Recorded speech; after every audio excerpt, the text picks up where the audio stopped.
Good morning guys. Ngayong araw ay may gagawin tayo ngayon. So, papalitan natin tong tail light kasi medyo naganapundi na. So, kailangan natin palitan. So, i-share ko lang kung paano baklasin tong tail light.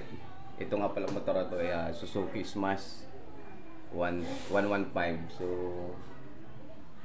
i-share ko lang kung paano siya kalasin, kung paano siya magpalit. Disclaimer lang guys, para lang sa mga newbies na hindi pa alam kung paano baklasin yung ganitong klaseng taillight sa Suzuki Smash. Okay guys, palitan tayo.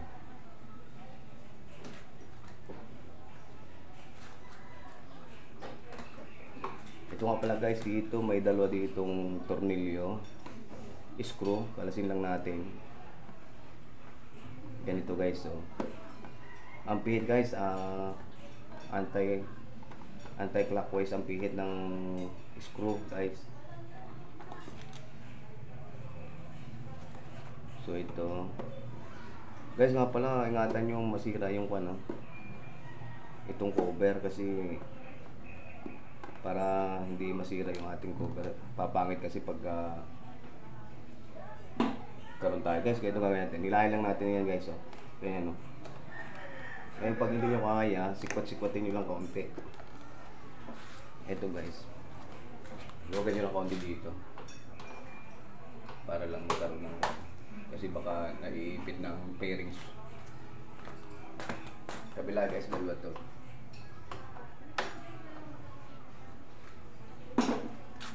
Yan guys, ganito yan. So guys, ingatan nyo sa loob kasi baka mahulog. Ito.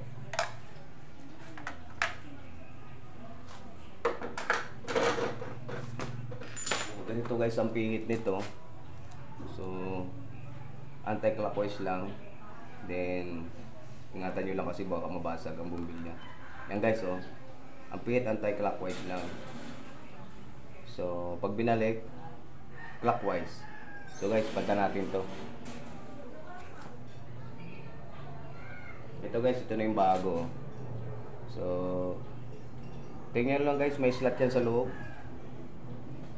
kung saan maganda. So, may dalawang slot to, isang mataas, dito sa mababa, mataas. So, pihitan natin. Ngayon, pag nakita nyo na, salpak nyo lang guys. So, may pihit ng clockwise. Yan. Yan guys, okay na. Ganun lang kasimple guys sa mga newbie. Ganun kasimple. Sa pagbabalik naman guys, ganito. Ingatan nyo kasi baka masira, basag. Pwede marekta na dito guys. Yan. Lalayan nyo lang. Yan. Tapos guys, yan na. Ingatan nyo yung mga salpak lang guys to, buto. Okay guys. Okay. Yan guys, okay na. Tapos, ibalik natin. Dandahan lang guys, kasi maliit lang yung thread niya. Yan. Ang pihit ng tornilyo guys clockwise, pag inigpitan nyo na. Okay.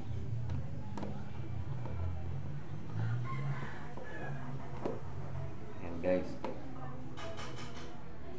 Guys, okay na. Yung hinigpitan yung niloogan nyo dito sa kabilang side, higpitan nyo rin kasi for safety yun. Kasi umiipit yun. Kahit paano nakakatulong umiipit.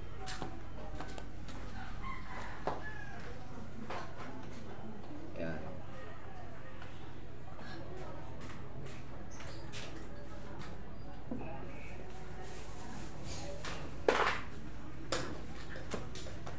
So guys, yun lang sana kahit paano na nakatulong ako sa inyo.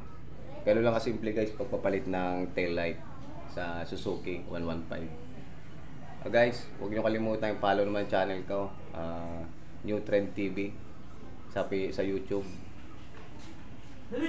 Okay guys, sa susunod ulit guys, sa sunod sana may natutunan kayo kahit paano. Salamat.